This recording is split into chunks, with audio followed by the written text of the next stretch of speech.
A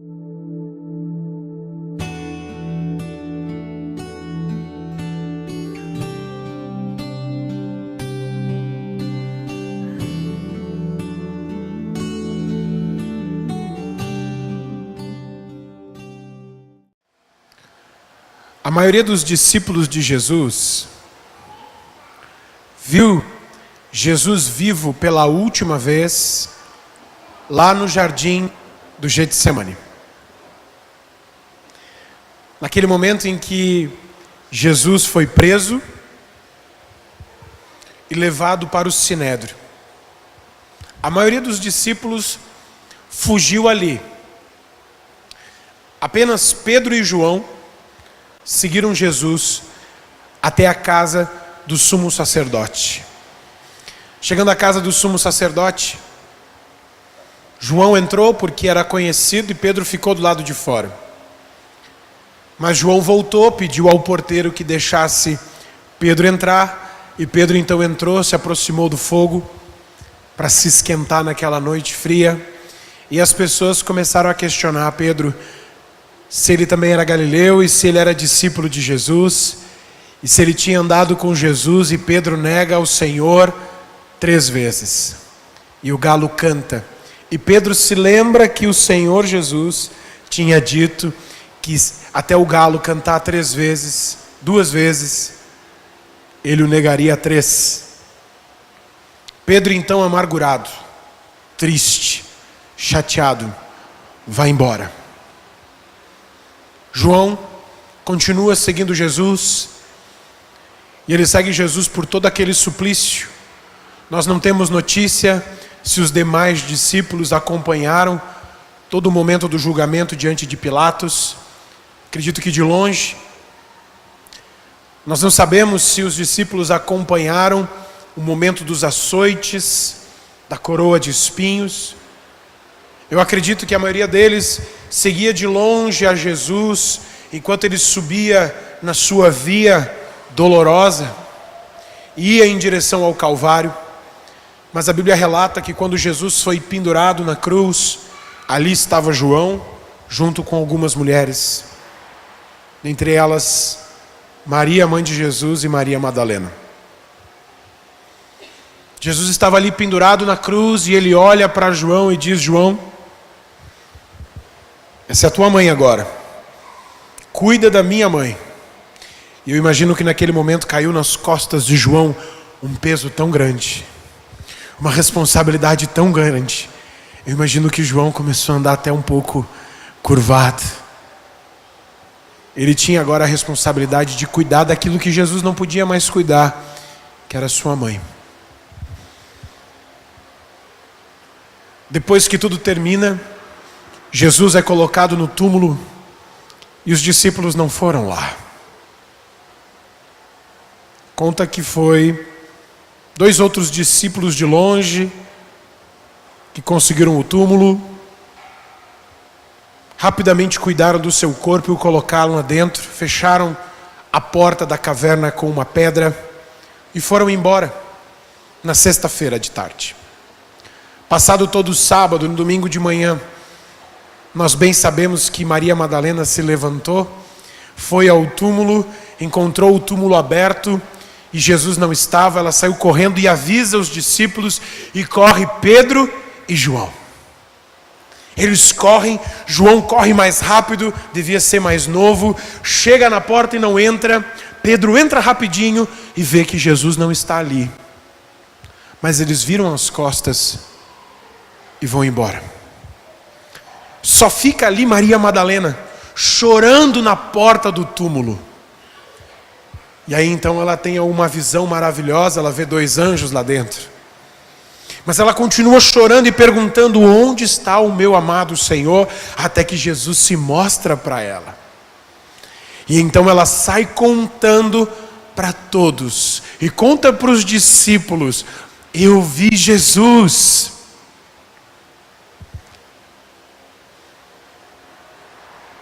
Como é que aqueles homens receberam essa notícia?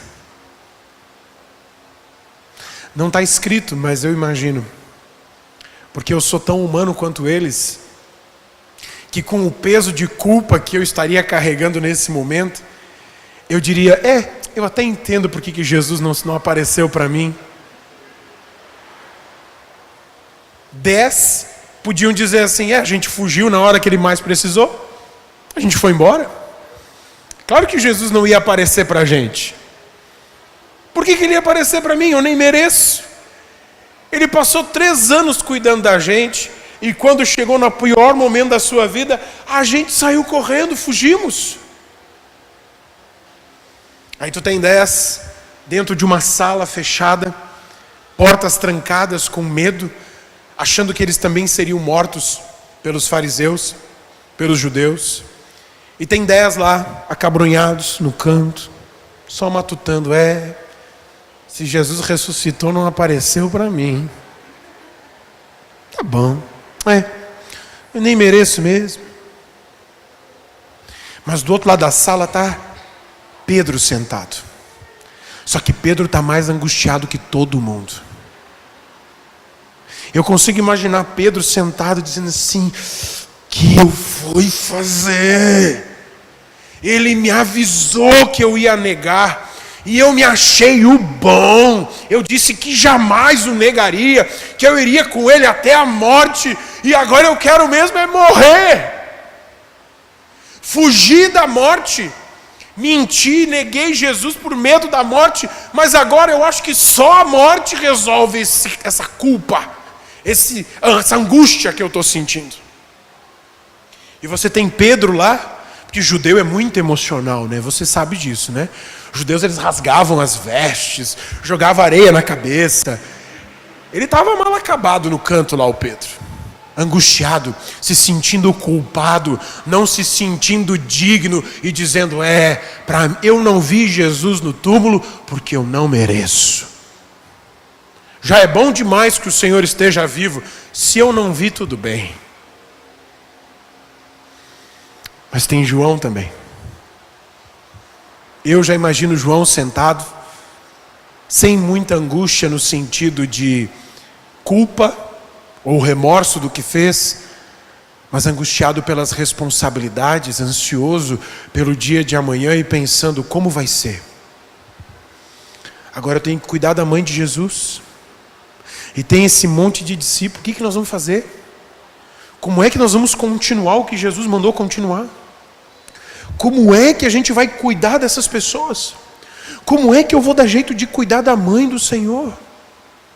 Poxa, Maria Madalena viu o Senhor, eu até entendo que o Senhor não queira me ver. Eu tenho muita coisa para fazer. Eu tenho muitas responsabilidades. Talvez nem seja para eu estar vendo Jesus.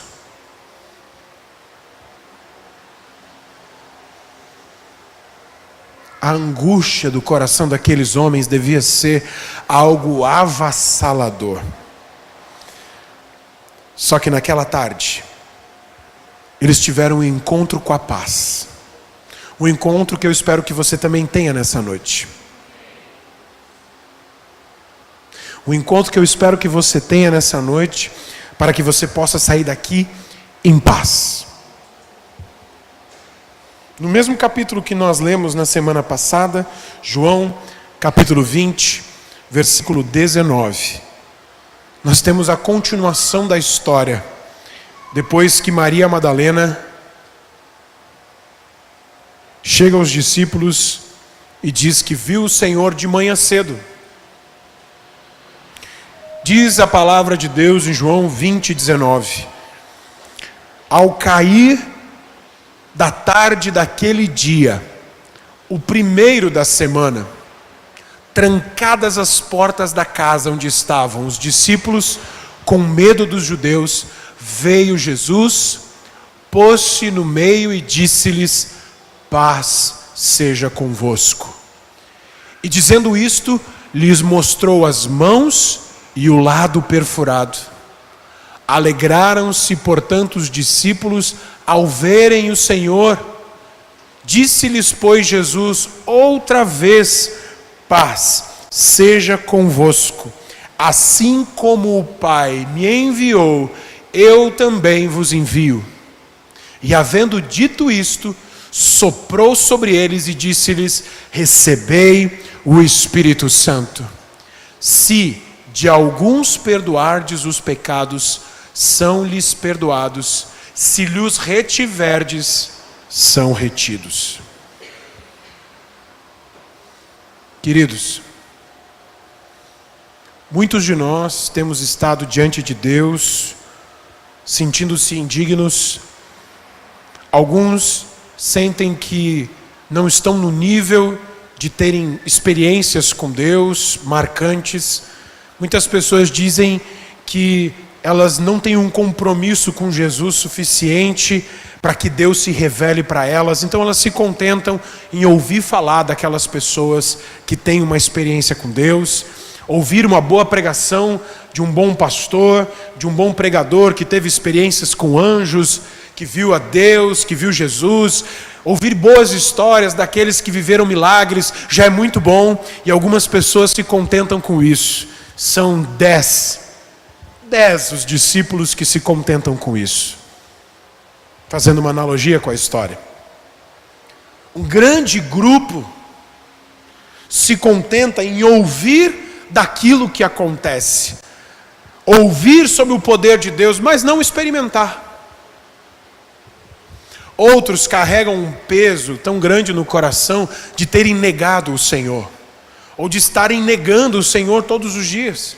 Aquelas pessoas que muitas vezes estão lá no lugar onde ninguém vê e estão vivendo em pecado e só Deus sabe, e elas se sentem indignas por causa disso, sentem que não merecem, sentem que Deus não se revela a elas porque elas são más, porque elas são ruins, porque elas realmente não são dignas. Elas estão o tempo todo se relembrando dos seus pecados, relembrando dos seus erros, relembrando dos porquês Deus não age na sua vida. Mas tem também aqueles que têm feito tudo certinho, mas também estão a tal ponto angustiados com as coisas da vida, com as responsabilidades que pesam nas costas, que também já deixaram de lado a expectativa de verem Jesus, de ter experiências com Deus. Amados, muitas vezes a gente tem dito que não tem tido tempo para estar com Deus, para experimentar Jesus, e a gente se contenta e espera que os nossos líderes e pastores tenham, porque daí eu vou no culto e é show de bola. Mas, meus amados, este não é o plano de Deus para você. Não era o plano de Deus para aqueles discípulos. Se eles não tiveram fé suficiente para esperar na porta do túmulo até que Jesus aparecesse, Jesus esperou o dia todo para ver se eles faziam alguma coisa. Já que eles não fizeram, Jesus disse: vocês não vêm? Eu vou. Vocês estão trancados dentro de casa? É lá que eu vou te encontrar. É lá. Onde você estiver, o Senhor vai atrás de ti para te achar. E a primeira coisa que Ele te diz é paz. Ele não vai te cobrar nada. Tem gente que eu ouvi Deus e só ouviu paulada. Mas a primeira coisa que Deus diz é paz. Às vezes a gente está ouvindo muita paulada no Espírito, porque na verdade a gente está se culpando. Às vezes não é nem o Espírito Santo falando, é a nossa consciência pesando sobre nós e dizendo um monte de coisa, porque tu tem que mudar, porque tu está errado, porque isso, porque aquilo. Mas é a nossa consciência, não é necessariamente Deus falando contigo, porque a primeira coisa que Ele vai te dizer é paz. Romanos capítulo 5 versículo 1 diz assim: justificados, pois mediante a fé temos paz com Deus por meio de nosso Senhor Jesus Cristo. Preste atenção, o texto diz que nós fomos justificados mediante a fé. O que nos justifica? São os nossos atos corretos? Não. É a minha fé em Jesus Cristo. Muitas pessoas dizem: eu não posso ir para a igreja porque eu ainda fumo. Eu não posso ir para a igreja porque eu bebo. Eu não posso ir para a igreja porque eu ainda tenho problemas na área sexual. Eu não posso ir para a igreja porque eu não estou preparado para isso. E existe isso em vários níveis. Tem gente que diz assim: eu não posso, eu não vou na célula porque eu não estou preparado para isso ainda. Eu não quero ser discipulado porque eu não estou preparado, ainda tenho muito pecado. Tipo assim. A gente quer ser melhor para merecer algo de Deus, porque ensinaram isso para a gente. Mas isso não é graça.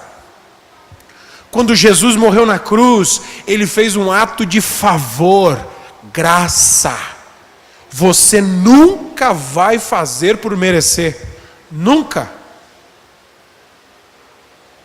Você pode ter um ministério dos mais frutíferos.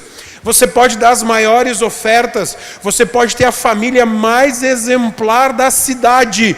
Isso não te faz bom. Não te faz merecer nada de Deus. Porque a Bíblia diz que a nossa justiça, ela vem por fé naquilo que Jesus fez. Jesus pagou o preço pelo pecado, e então eu não tenho mais essa culpa, não porque eu mereci, me esforcei, trabalhei e alcancei, porque Ele fez por mim. Maravilhoso, não é? Deus te ama. Deus ama você, independente do que você faça. Não se esforça em fazer coisas para que Deus te ame mais. Nada do que você vai fazer impressiona Deus. Nada. É impossível você deixar Deus de boca aberta. Eu nunca imaginei que Ele faria isso. Deus sabe de tudo. Até quando você erra. Quando você peca, Ele diz assim: nunca esperei isso de você. Deus já sabe como nós somos. Deus não muda quando eu erro ou quando você erra, e nem quando a gente acerta. Porque a nossa justiça vem por fé, e é isso que traz paz. Sabe por que a gente está estressado? Sabe por que a gente está pesado, angustiado? Sabe por que a gente se incomoda com os problemas da vida, com o jeito que está a nossa família? A gente se incomoda com as finanças, a gente se incomoda com tudo. Sabe por que a gente não tem paz? Porque a gente vive por merecimento e não por graça. Porque daí eu vejo que as coisas não estão indo bem, eu vou me esforçar em fazer coisas que mudem aquilo, e eu vejo que não muda. Se você quer viver por justiça própria, fazendo pelo seu próprio esforço, Deus vai dizer: então, você quer trabalhar no nível da justiça? Então contigo vai ser tudo na justiça, ok? Nada do que tu faz adianta, tu só vai levar a pior. Deu para entender? Deus vai dizer: tu quer ir pelo que é justo? Queres receber o que é justo? Morre. É pecador. O pecado leva para a morte. Se eu quero receber justiça por aquilo que eu faço, o que vai acontecer? Deus vai deixar que a gente caminhe na condenação. Porque eu estou indo pelo que eu mereço. Agora, se eu digo para Deus: Deus, eu não mereço nada. A única justiça que eu tenho é a justiça de Deus, a de Cristo. E eu creio que é suficiente. Eu nunca vou ser bom o suficiente. Mas Deus, Tu és tão bom. Deus, Tu és tão bom. Eu recebo aquele aumento de salário que Tu quer me dar. Eu recebo a cura para a enfermidade que tu quer me dar. Eu recebo essa família em paz que o Senhor quer me dar. Eu recebo, eu não mereço, eu não faço nada para merecer. Eu sei que eu vou me esforçar e não vai ser suficiente. Então, Deus, eu recebo. Isso é graça. O resto é esforço próprio.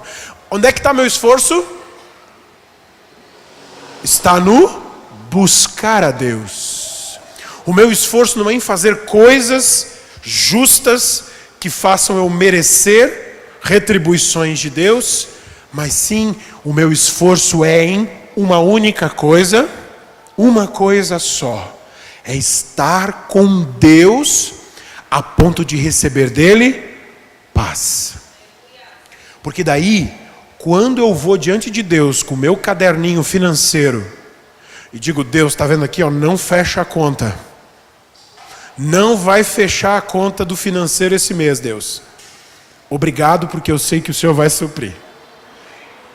Tem gente que vai trabalhar mais horas, vai fazer hora extra. Isso não resolve. A pessoa só fica mais estressada e quando ela acha que vai ter paz, vem mais um problema. Quem já passou por isso? Todo mundo. Não levantou a mão, mas eu sei que você passou. Querido, eu tenho aprendido a viver pela graça de Deus.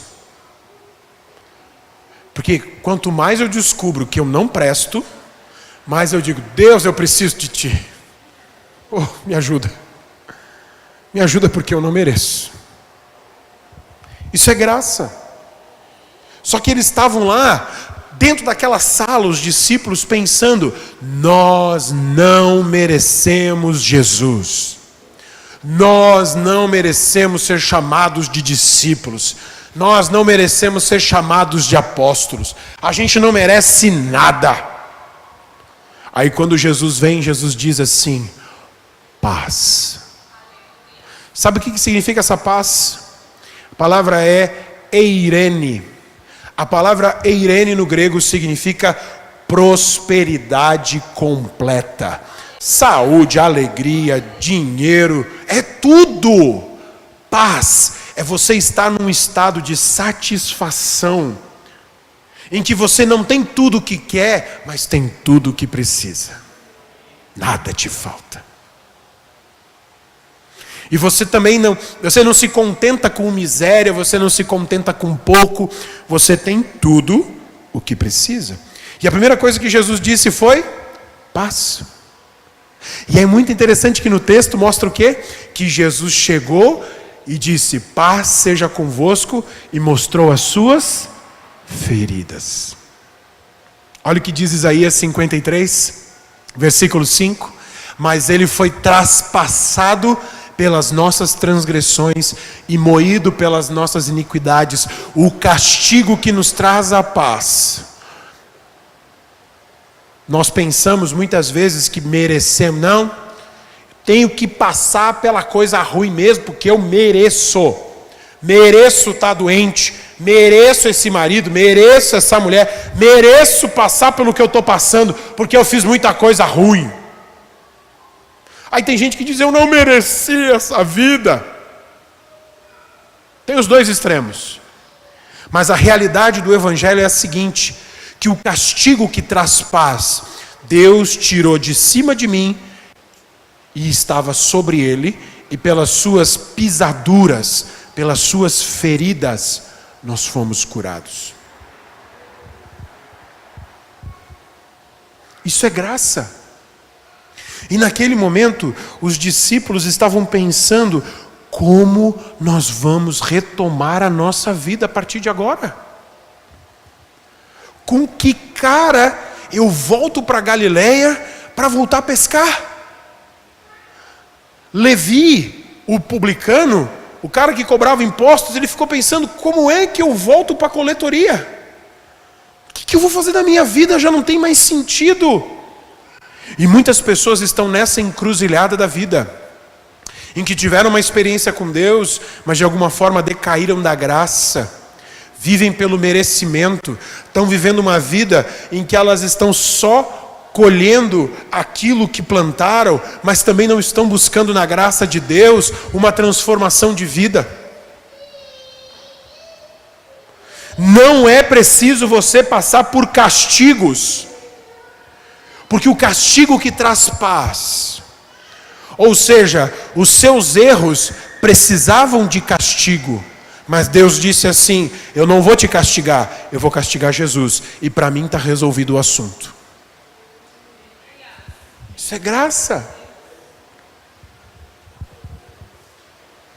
Nesse encontro, Jesus disse: olha, fiquem em paz, entre nós está tudo bem, eu não vou culpar você pela sua fraqueza, eu não culpo você por ser fraco, não culpo. Eu te conheço, eu sei como tu é. Você não se conhecia. Você achava que era forte, Pedro. Pedro, só você achou que não podia me negar, mas eu sabia que tu ia negar. Então está tudo ok. Não tem problema nenhum. João, fique tranquilo, eu sabia que tu ia ficar pesado por causa da responsabilidade de cuidar da minha mãe, mas fique em paz, está tudo certo. Eu vou suprir a tua vida. Isso é paz. Quando Deus diz que vai te dar paz, Ele está dizendo assim: fica tranquilo, tu não tem recursos, mas eu tenho.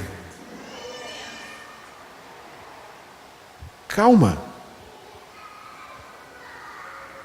Viver pela graça de Deus é entender que todo esforço que não é colocado no relacionamento com Jesus não tem resultado nenhum. O único esforço que traz paz e alegria é o esforço que a gente faz de dobrar o joelho e buscar a Deus para sermos supridos por Deus. E não importa onde você esteja trancado, não importa, Ele vai entrar lá, e Ele vai entrar lá no meio, e Ele vai dizer paz.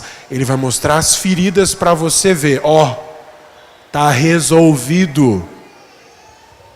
Já está resolvido, eu já fui perfurado e estou aqui. Não se sinta culpado pelos seus pecados. Eu já morri e já ressuscitei.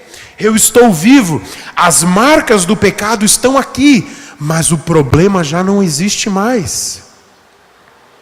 Deus não vai mais se lembrar do pecado de vocês, porque eu apaguei com o meu sangue. Isso é graça. E Deus é tão maravilhoso, que depois de ter dito paz, Ele fez o quê?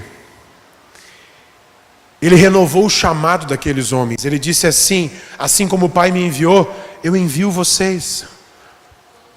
Porque tem muita gente que diz assim: não, tudo bem, Jesus me ama, Jesus me perdoou, mas não vai mais me usar. Deus não quer mais me usar. É claro que Ele quer. Deus tem um chamado para a tua vida. Deus disse assim: eu preciso de alguém que vá e pregue. Você só tem que dizer: eis-me aqui, porque o chamado já foi feito para você. Amém? O que você fez ou deixou de fazer não desmerece você, porque a graça de Deus é que vai te conduzir naquilo que Deus te enviou para fazer. E Ele não só renova o chamado, mas Ele fez algo aqui que não havia sido feito ainda.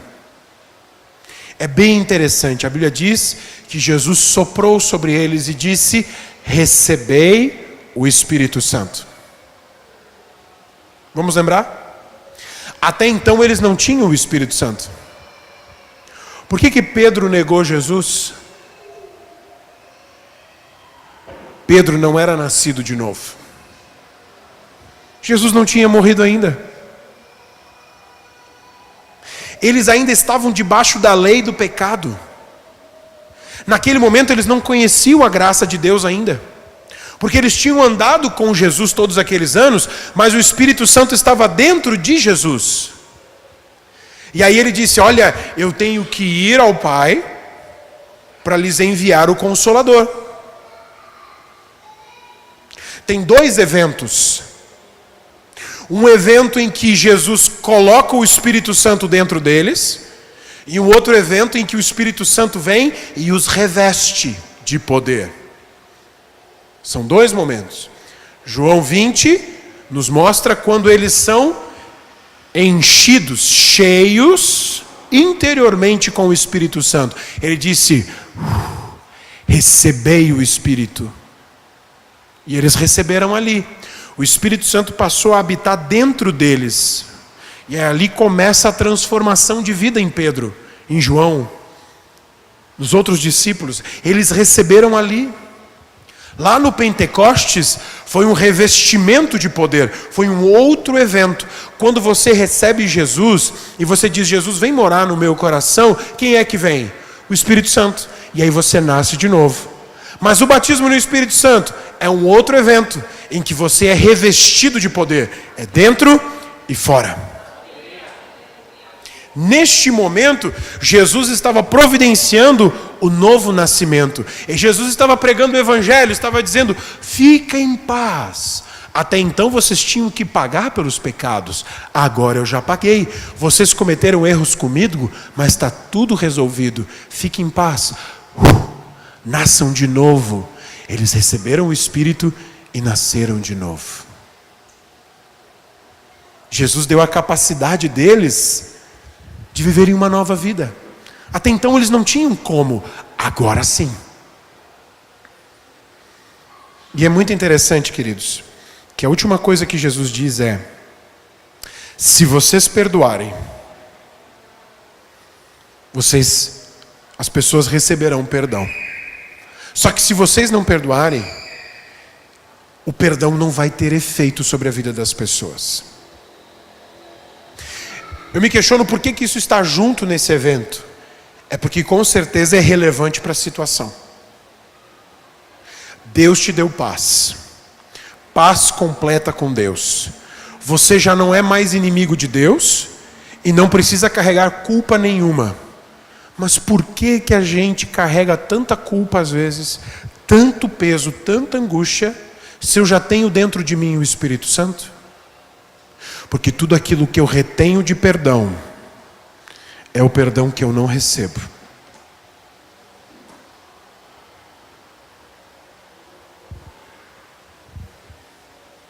É importante a gente entender a graça de Deus.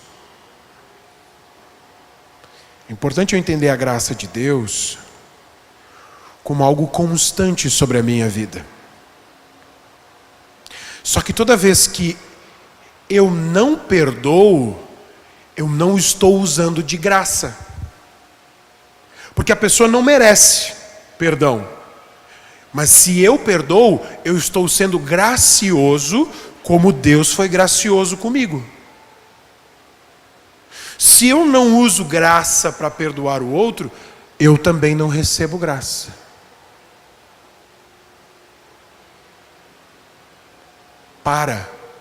Estanca. É como se eu colocasse uma rolha e não verte mais graça sobre a minha vida. Jesus está dizendo assim: eu vos dou a minha paz. Dou a paz não como o mundo dá. A paz de Deus está sobre você. Mas lá no final ele diz: perdoem. O que mais impede a graça de Deus de fluir nas nossas vidas é o fato de a gente não perdoar. E deixa eu esclarecer uma coisa para você. Se você precisa primeiro fazer um comentário sobre o erro do outro, você não perdoou. Eu perdoei, mas aquela pessoa não presta. Você não perdoou. Toda vez que você comenta e fala do erro dos outros, você não perdoou. E é nesse momento que a graça de Deus não te alcança. Algumas pessoas se questionam: por que está tudo trancado na minha vida? Por que está tudo travado? Por que eu não tenho paz? Não perdoa. Quer tudo certinho, tem que ser tudo certinho, tudo justo. É claro que vai ficar trancado. Porque Deus também vai cobrar de ti a mesma coisa. Você também vai ter que estar com tudo certinho. Porque Jesus disse, lá na oração do Pai Nosso, nos perdoa como nós perdoamos. Deus vai olhar para a forma como você perdoa, Ele vai dizer, esse é o nível do perdão que vai chegar em ti. Não porque Ele fica medindo, é porque é um princípio, é um mecanismo. É como se fosse um mecanismo de vazão, você está cheio. Toda vez que sai, enche de novo. Imagina algo que entra por cima e sai por baixo. Toda vez que eu libero o perdão de Deus, eu recebo mais perdão de Deus. Eu vou estar sempre cheio. Só que toda vez que eu não libero, eu também não recebo. E aí tranca. E aí eu não tenho paz. Você quer ter um encontro com a paz hoje? Vamos ficar de pé. Um encontro com a paz é um encontro não com a justiça, mas com a graça. Essa noite o Senhor tem falado sobre perdão. O Senhor quer curar o teu corpo, quer curar a tua alma. Mas enquanto você quiser enquanto você correr muito atrás dos seus direitos, enquanto você quiser muita justiça, enquanto você quiser fazer tudo pelo seu merecimento, você não vai receber graça, você não vai receber favor. Peça a graça de Deus nesse momento, feche seus olhos e deixa a palavra de Deus ministrar seu coração.